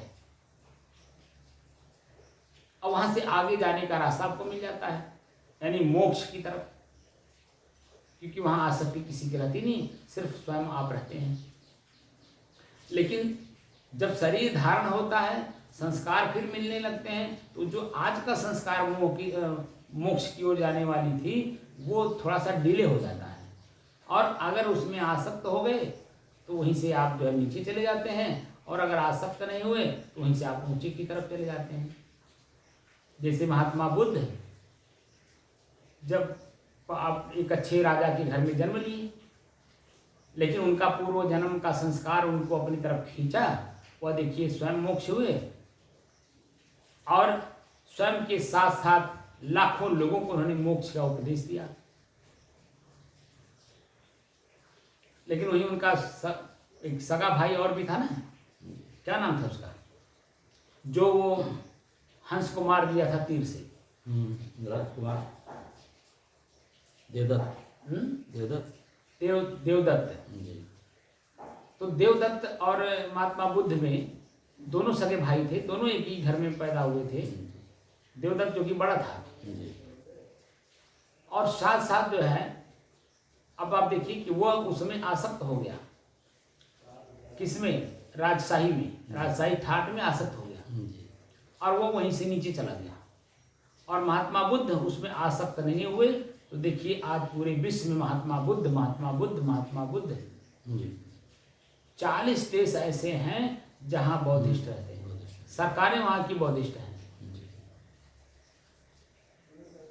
इतनी ऊंची साधना उन्होंने की और समाज को साधना दिया कि स्वयं को जानो। उन्होंने साफ साफ कहा कि अपदीपो भव, स्वयं का दीपक स्वयं बनो। अरे भाई, हर आदमी अपने घर में रहना चाहता है, और हर घर में अंधकार है, अगर बिजली नहीं है, अगर लाइट नहीं है, तो स्वयं के घर में आप स्वयं दीपक नहीं जलाओगे भौतिक जीवन में, तो आप बता दीजिए कि अपने घर का सामान कैसे देखेंगे, कैसे उसका प्रयोग करेंगे। तो हर घर में आपको दीपक जलाने की जरूरत है।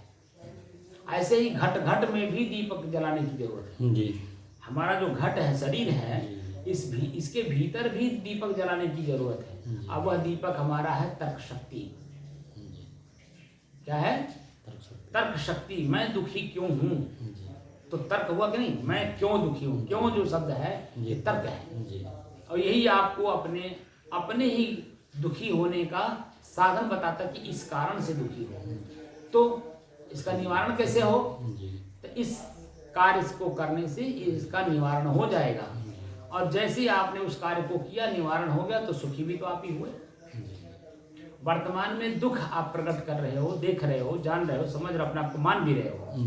लेकिन वही जब आप उसका निवारण कर देते हैं अपने ही द्वारा तर्क दे करके, जान करके, तो सुख का भी तो अनुभव आप ही करते हैं। क्यों कोई करता है? नहीं, आप खुद करना पड़ता स्वयं करते हैं। तो स्वयं का सुख दुख का कारण हम स्वयं ही हैं।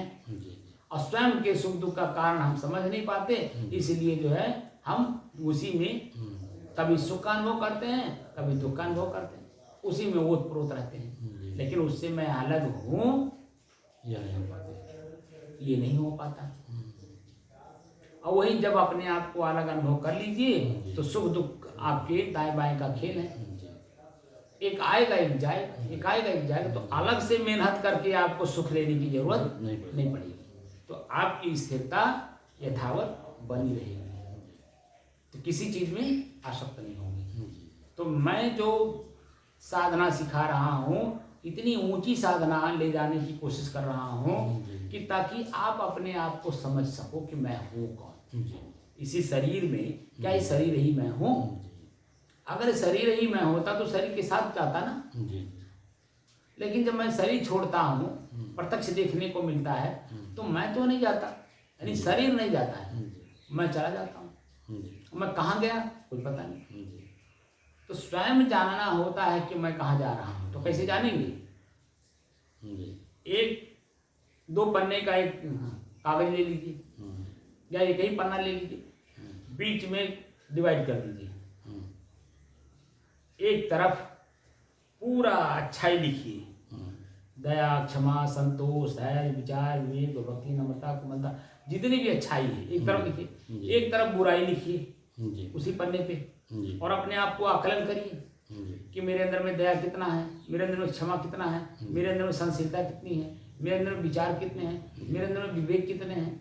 एक तरफ जो अच्छाई है, दूसरे तरफ जो बुराई है वो भी अपने आप में आकलन करिए कि मेरे अंदर में क्रोध कितनी है, मेरे अंदर में ईर्ष्या कितनी है, मेरे अंदर में जलन कितनी है, मेरे अंदर में निंदा चुगली बुराई कितनी है।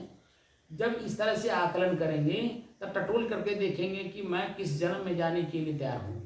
अपने ही कर्म करके अपने ही शरीर को छोड़ने के बाद मैं किस योनि में जाने वाला हूँ। क्योंकि जन्म का कारण काम वासना है। अब काम वासना पूरे बुराइयों का राजा है, और काम वासना का हमने निराकरण किया नहीं, इसीलिए सारे जो सैनिक हैं वो उसके पीछे लगे हुए हैं। तो मुझे अपने ही कर्मों का परित्याग भी करना है, और कुछ कर्म ऐसे हैं उनका उपयोग भी करना है। संसाधन कर्म किससे करेंगे? संसाधन के द्वारा। तो जैसे दया करना, कोई मान लीजिए आपको गाली दे दिया, कुछ कर दिया, तो सहनशील बनना है। कोई मान ले दया, गरीब आदमी है, सज्जन है, उसके शरीर पे बसर नहीं है, वो भोजन बिना तड़प रहा है, पानी बिना तड़प रहा है, तो आपके पास अगर है तो उसके ऊपर दया कर दीजिए, दे दीजिए। लेकिन उसमें भी तर्क दे करके कि किसके ऊपर करना है, कब करना है, कितना करना है, कैसे करना है, किस रूप में करना है, ये सब भी देखना है। और काम वासना अगर आपके ऊपर जागृत हो रहा है तो क्यों जागृत हो रहा है, किस कारण से जागृत हो रहा है, ये मेरे लिए घातक है या मेरे लिए सहायक है। जब इस तरह से तर्क दे करके जानने की कोशिश करेंगे, तो जो क्रिया हो रही है उस क्रिया में भी बहुत सारी ऐसी चीजें हैं जो आगे चल करके आपको दुख भी दे देंगी। अच्छा काम करने का परिणाम भी दुख आता है, और बुरा काम करने का भी परिणाम अच्छा आता है, दोनों होता है। अगर आप सतर्क सावधान नहीं हैं तो उसी में उलझ जाएंगे। इसीलिए किसी के सानिध्य में सीखना होता है। अगर आप सीख लिए फिर तो आप बहादुर हैं, अगर आप नहीं सीख पाए तो आप कमज़ोर के कमज़ोर हैं। जैसे वकील हैं, अच्छे वकील के पास रहते हुए भी अगर आपकी पकड़ने की शक्ति नहीं है, जानने की जिज्ञासा नहीं है, मुमुक्षुता भाव नहीं है, उसको मतलब सीखने की ललक नहीं है, तो आप कुछ नहीं कर सकते। हाँ, खाली काला कोट पहन करके आप वकील बन जाओगे, बस खाली फाइल लेकर के ढोते रहोगे और कुछ नहीं कर सकते, वो मुंशी का काम है। लेकिन अगर आपके अंदर में जिज्ञासा है सीखने की, तो उनकी हर लैंग्वेज को पढ़ेंगे, बॉडी लैंग्वेज, इशारा का लैंग्वेज, आपकी आँख का लैंग्वेज, कान का लैंग्वेज, बोली का लैंग्वेज, चलने का लैंग्वेज, हर तरह से वो आप परखेंगे कि वकील की परिभाषा क्या होती है। तो फाइल को भी पढ़ेंगे, फाइल में एक एक शब्द का डिफिनेशन जानने की कोशिश करेंगे कि कौन सा शब्द कहाँ लागू होता है, जिसके कारण हमारा क्लाइंट मतलब दोषी होते हुए भी निर्दोष हम साबित कर दें। वकील तो बहादुर वही है ना, जो दोषी व्यक्ति को भी निर्दोष साबित कर दे शब्द के माध्यम से। क्रिया तो उसने कर ही दिया है, लेकिन अब शब्द के माध्यम से उसे निर्दोष साबित करना है, तो उसके हर शब्द को देखना होता है कि कौन शब्द ऐसा इसमें मजबूत है कि उसको हम एक्सप्लेन कर दें जज के सामने, हम अपने क्लाइंट को छुड़वा दें। लेकिन दूसरा भी पॉइंट है, वह ये खोजता है कि हम कौन सा ऐसा पॉइंट रखें कि सामने वाले को निर्दोष न होने दें, उसका दोष सिद्ध कर दें। तो दोनों में आपस में बुद्धि लगाती है, दोनों बुद्धि लगाते हैं, और दोनों बुद्धि लगा करके किसको देते हैं? मजिस्ट्रेट को, जज को। और जज जो है दोनों की भाषा परिभाषा सुन करके वो भी चतुर है, एविडेंस देखता है। तो एविडेंस अगर सही है तो तर्क कुछ भी करिए, दोष को निर्दोष साबित करने में कुछ भी कर लीजिए, बल लगा लीजिए। लेकिन जब बलहीन है ये है पहले से ही, तो बलवान कैसे बना देंगे आप? तो इसलिए वो भी दोनों अपना ऐसी हमारी दोनों वृत्तियां हैं, हमसे जो है दोनों अपना पुरजोर ताकत लगा करके वार्तालाप करती हैं।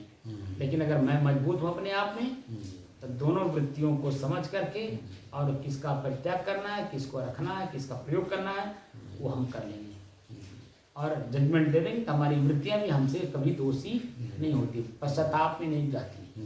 तो इसीलिए हमारा काम क्या है? साधना की वह पद्धति जानना जिससे कि शरीर में रहते हुए भी मैं न रहूं, शरीर में रहते हुए भी मैं न रहूं। मैं मतलब मन, मैं मन न रहे। मैं जो बोलने वाला है, जो आवाज निकले सब मन ही के द्वारा निकल रहा है। माया है, माया नहीं, मन है। मन ने मान लिया है ना, मान लेना मन है।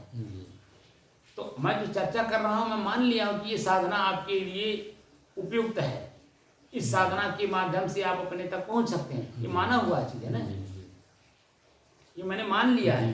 क्यों? क्योंकि कई साधनों को मैंने देखा जिसमें हम अपने तक नहीं पहुंच सकते, लेकिन इस साधन को मैंने जो देखा, इसको पुरजोर इसीलिए मैं सबके सामने रख रहा हूँ क्योंकि हमारे ऋषि पूर्व में कर चुके हैं, और उन ऋषियों के जितने भी साधन उन्होंने बताया सबको मैंने करके देखा। और इस स्थिति को जो मैंने देखा, इसमें मुझे अपने आप का स्पष्ट ज्ञान होता है। क्योंकि जब हम श्वास को देखना शुरू करते हैं, श्वास मेरे से अलग है और श्वास के माध्यम से क्या क्या चीजें हमें मिलती हैं। श्वास जब देखते हैं तो सुगंध दुर्गंध सामान्य, ठंड गर्म शीतल, और इसी के साथ गीलापन सूखापन खुजली, क्या क्या देखे हम लोग। तो जो चीजें श्वास में देखे वही चीजें तो हमने ताप में देखा, यानी प्रचंड गर्मी में देखा, हमारे शरीर में क्या क्या उत्पन्न हो रहा था, श्वास लेने में दिक्कत हो रहा था, मैं मालूम हो रहा था मर जाऊंगा। क्योंकि वर्तमान स्थिति मन देखता था और उसी को मान लेता था कि मैं मर जाऊंगा, यार वो यहाँ से करो भागो। लेकिन हम लोग भागे नहीं, स्थिर रहे। तो क्या हुआ कि हमारी स्थिरता हमारे अपने लिए अमृत का काम किया, न अमृति तमृति। मैं भागा नहीं, सहनशील बना रहा, क्षमावान बना रहा, धैर्य रखा। तो पता चला कि आज 4 महीना बीत गया और आज 5वें महीना में प्रवेश कर दिया, तीसरा दिन है, 3 तारीख है ना, तीसरा दिन चल रहा। तो इसमें हम लोग देख रहे हैं कि ताप, आँच, गर्मी, व्याकुलता, बेचैनी, घबराहट सब एकदम शांत है। देख रहे हैं कि नहीं देख रहे हैं? क्यों हो रहा है? वह प्रकृति में स्वतः हो रहा है, न कि मैं कर रहा हूँ। मैं अगर करूँगा तो दोषी हो जाऊँगा। पंखा चला लिया दोषी हो गया, कूलर लगा लिया दोषी हो गया, एसी लगा लिया तो समझो सबसे ज़्यादा दोषी हो गया। क्योंकि बनावट है ना, कि बनावट में जाने की जरूरत नहीं है, सहज में रहना है। तो हमें ना कूलर की जरूरत पड़ी, ना पंखे की जरूरत पड़ी, ना एसी की कल्पना की, ना एसी लगवाए, ना किसी को परेशान की, क्योंकि मेरे पास कुछ है नहीं। तो मैं अपने सहज स्थिति में 4 महीना लगातार चलता रहा। तो धैर्य रखा कि नहीं? सहनशील बन करके किया कि नहीं? और ये स्थिति आज हम लोगों की देखिए, वातावरण में अपने आप शीतलता आ गई, क्योंकि स्वतः हो रहा है, स्वतः हो रहा है। और हमारा शरीर भी प्रकृति है। हमारा शरीर स्वतः हमें रोज का रोज दोनों टाइम का अनुभव बता रहा था कि सुबह कैसा है वातावरण, शाम को वातावरण कैसा है। अब इधर भी बताएगा सुबह का वातावरण, शाम का वातावरण। सुबह ज़्यादा ठंडी रहेगी, शाम के टाइम हल्की सी गर्मी रहेगी, क्योंकि दिन भर धूप होगा। तो दिन भर धूप होने के कारण शाम को गर्मी रहेगी, और रात भर ठंडी होने के कारण सवेरे ठंड महसूस ज़्यादा हो। तो वो भी तो हम देखेंगे। तो धीरे धीरे सुबह शाम दोनों बराबर हो जाएंगे, क्योंकि सूरज उगेगा नहीं, दिन में सूरज उगेगा नहीं, दिखाई नहीं देगा। तो जो हमारी ठंडी है यथावत बनी रहेगी, सुबह की भी शाम की भी। हो सकता है शाम को ज़्यादा हो सकता है सुबह ज़्यादा हो, कुछ न कुछ कमोबेश हम लोग उसको भी देखेंगे और अपनी एक रसता का अनुभव भी करेंगे। मैं एक रस हूँ, शुद्ध हूँ, शांत हूँ, स्थिर हूँ और एक रस हूँ। ये पूरी चारों बातें समझ में आ गई कि नहीं? 4 महीना बीतने पे एक दिन का दो टाइम का 2 घंटे का अभ्यास हम लोगों को एक रसता का, शांत का, शुद्धता का पूरा परिचय कराए कि न आप में ताप है, न आँच है, न गर्मी है, न व्याकुलता, न बेचैनी, न घबराहट, कुछ नहीं है, शुद्ध है एकदम। ये सब मिलावट है, प्रकृति के हैं, और प्रकृति में स्वतः हो रहा है। ये सब चीज देखे ना, ऐसी सब बातें मैं क्यों बोल रहा हूँ? कबीर साहब की साधना हम लोग कर रहे हैं और करा रहे हैं। तो कबीर साहब कहते हैं कि बिन देखे वह देश की बात कहे सो कूर, और आपो खारी खात है बेचत फिरे कपूर। तो जो मैं देख रहा हूँ वो आपको भी दिखवाया, तो जो मैंने अनुभव किया वो आपने भी अनुभव किया। तो दोनों की स्थिति अब एक होती जा रही है। अब यहाँ ये नहीं कि मैं अलग हूँ, वो भगवान विष्णु की तरह अपने उसमें क्षीर सागर में बैठे हैं, आप लोगों को नर्क में बैठा रखे हैं। और वही क्षीर सागर वाले बाबा जी कल दुर्दशा उनकी हुई, अब दुर्दशा उनकी हो गया आगे। तो ऐसी, क्योंकि हम अलग अलग अनुभव कर रहे हैं ना, मैं अपने आप को अलग बना हूँ और आपको अलग बना करके रखा हूँ। तो दोनों ही स्थितियाँ जब तक एक नहीं होंगी तब तक हम और आप एक हैं, चेतनावान हैं, ये कहाँ अनुभव होगा? मैंने बताया था ना कि जब मैं संस्कृत पढ़ने लगा तो हमको एक महात्मा ने कहा कि जनवे आप हमसे कथा सीख लीजिए, और कथा सीखने में पहुंच गया उनसे। तो उन्होंने कहा कि आंख बंद करिए और ये समझिए कि आप ऊंचे स्थान पे बैठे हैं और 1 लाख आदमी ये पूरे के पूरे बेवकूफ़ हैं, नासमझ हैं, अज्ञानी हैं, ये हैं वो। आप ये मान करके उनको शिक्षा दीजिए, आँख बंद कर लीजिए और शिक्षा दीजिए कि 1 लाख आदमी आपके सामने बैठे हुए हैं, वो नासमझ है, अज्ञानी है, और आप खुद समझदार हो और ज्ञानी हो। अपने आप को सिर्फ ज्ञानी मान करके इनको अज्ञानी मान करके शिक्षा दो। सुन तो लिया मैं, लेकिन वो अभ्यास उनके सामने जो कुछ करना था वो मैंने कर दी, लेकिन दूसरे दिन से जाना उनके पास बंद कर दिया मैंने। क्यों? क्योंकि मैं इस बात को जान रहा हूं कि मैं बल्कि अज्ञानी हूं, ये ज्ञानी है, और ज्ञानियों के साथ बैठ करके हमें ज्ञान सीखना है। तो ज्ञानियों के साथ बैठ करके ज्ञान सीखना है, तो मैं अपने आप को होशियार बनूंगा तो क्या सीख पाऊंगा? सीखता हुआ है जो नीचे रहता है और ऊंचे भाव रखता है तब सीख पाता है। और मुझे तो सीखना है, साधु बनने आया हूँ। साधु का मतलब विद्यार्थी हूँ मैं, और मैं अपने आप को जानने का प्रयास करूंगा इन लोगों के माध्यम से। जी अगर इन लोगों के बीच में मैं नहीं गया तो मैं अपने को कैसे समझूंगा? जी स्वरूप स्थिति मैंने गुरु जी से जो सीखी थी वह स्वरूप स्थिति मेरा परिपक्व था, तब न मैंने ऐसा सोचा।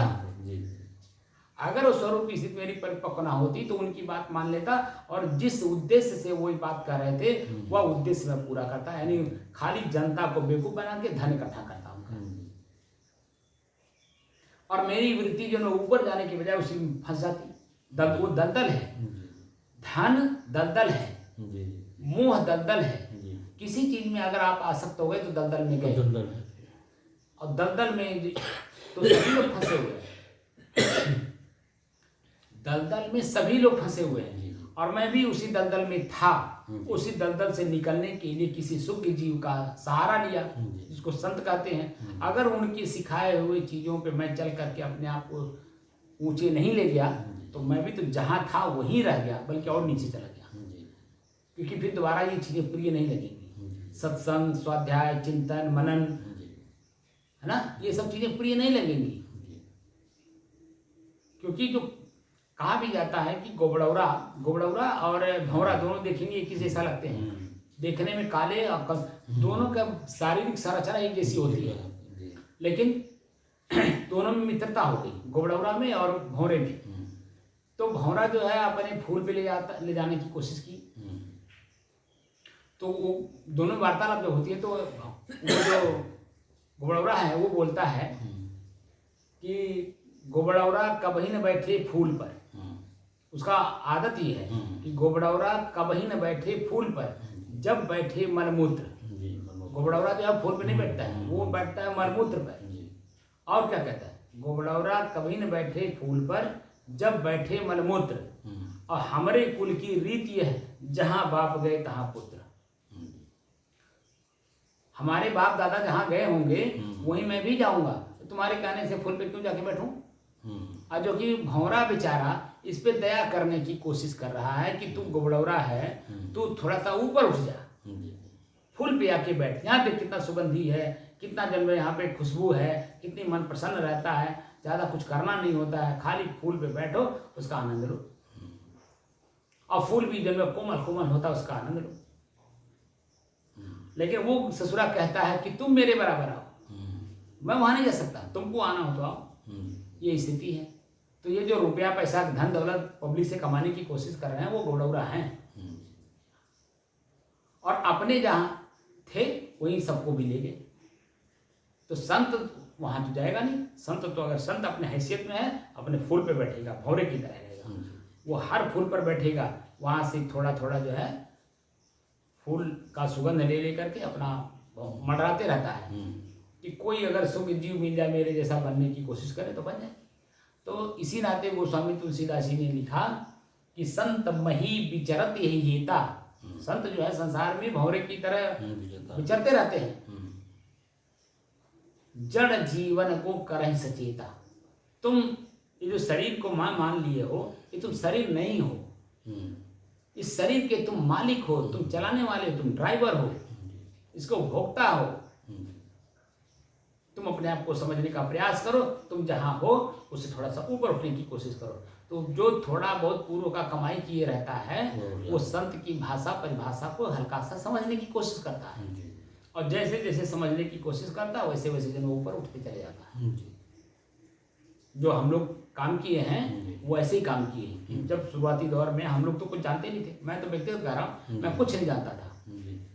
लेकिन जैसे जैसे संगत में बढ़ता गया, संत का सानिध्य मिल गया, और संत का सानिध्य मिल गया। देखिए मैं भी संत के रूप में आप लोगों के सामने साधना सिखाने की कोशिश कर रहा हूँ। हमारे गुरुजी तो एक व्यक्ति के अलावा दूसरे दो व्यक्ति अगर बैठ जाते ना तो भी नहीं बोल पाते थे,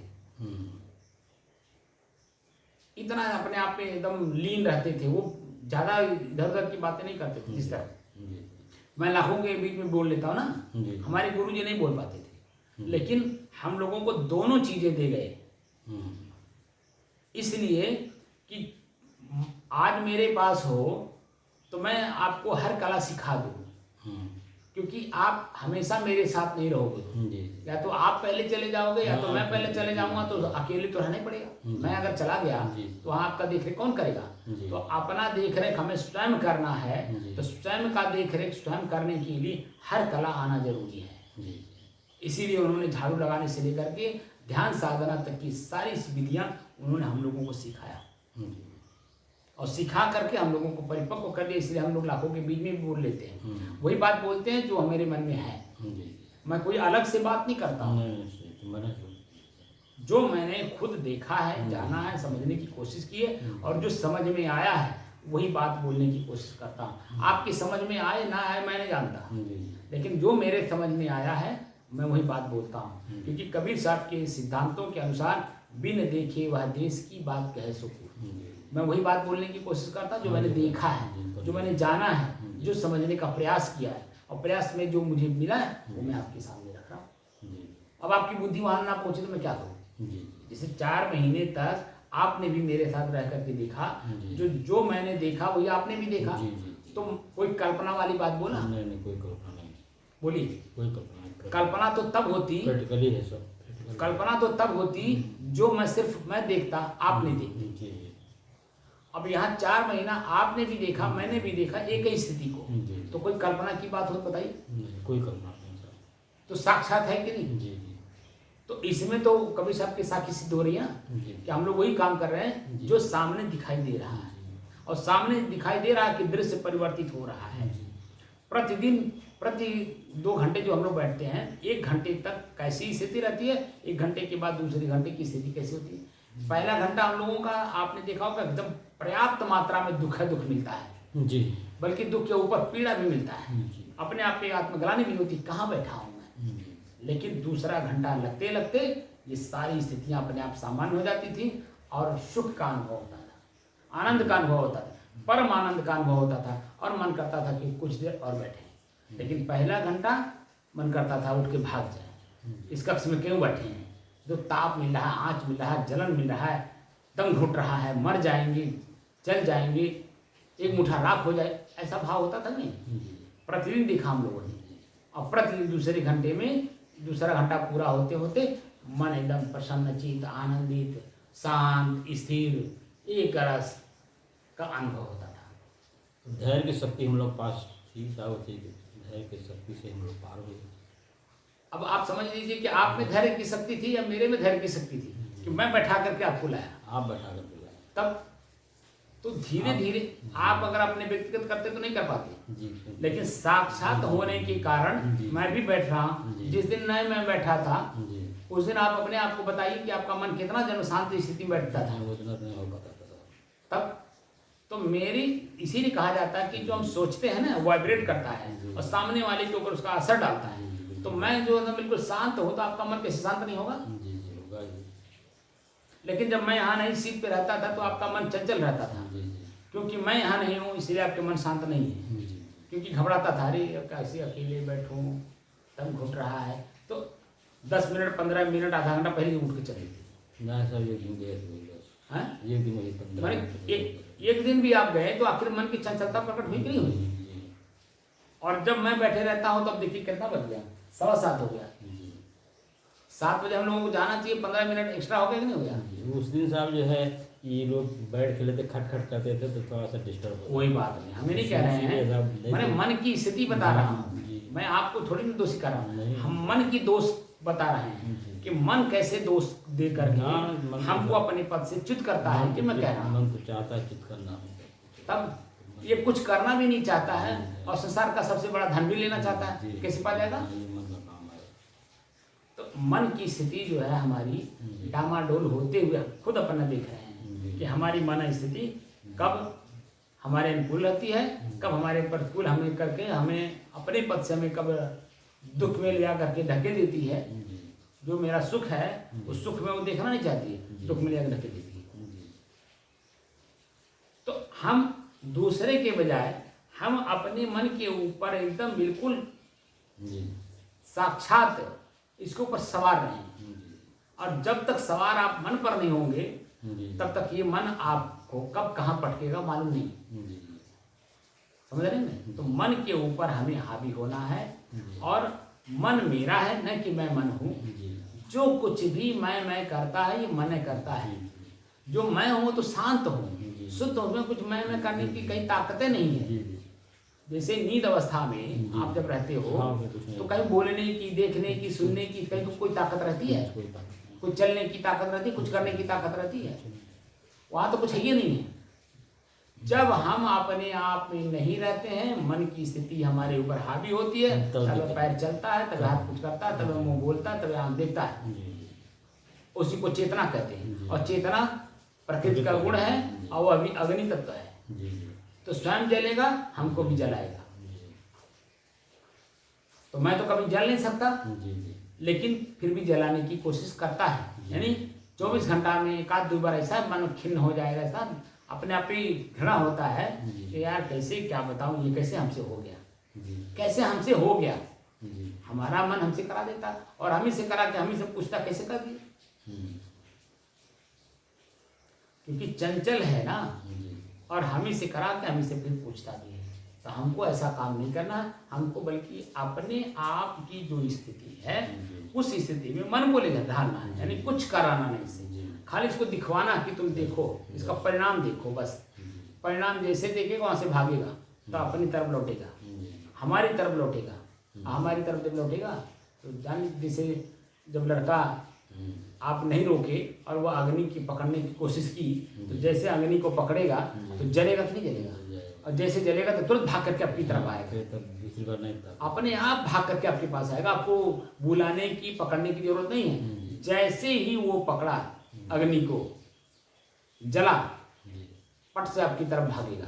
ऐसे मन स्थिति को दिखाइए कि तुम देखो क्या पकड़ना चाहते, पकड़ो, जाओ पकड़ लो, मैं तो नहीं जाऊंगा। यानी पैर को हिलने मत दो, और कब के तुम जाओ अपना काम करके आओ। ये पैर मेरा है, मेरा पैर मेरे इजाजत के बिना चल नहीं सकता है, इसलिए मैं उस पैर को इजाजत नहीं देता हूँ। तुमको इजाजत देता हूँ, तुमको अगर कर सकते हो तो जाओ।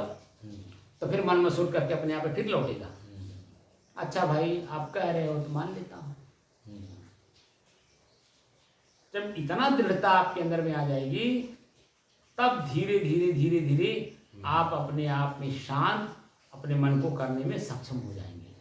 अन्यथा पहले से तो बिगड़ा ही है, और बिगड़ जाएगा।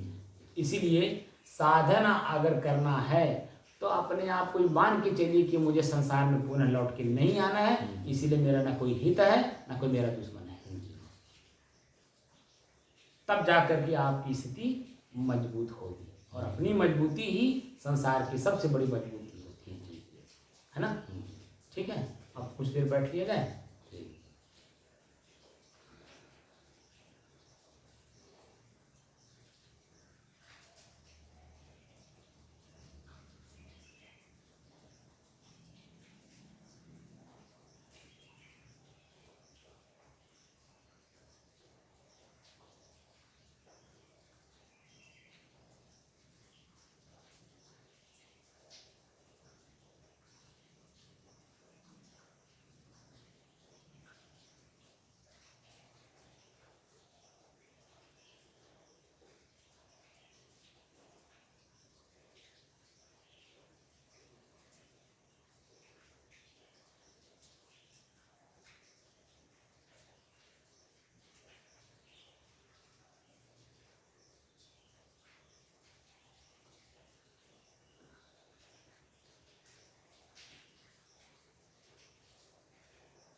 बंद कर दीजिए।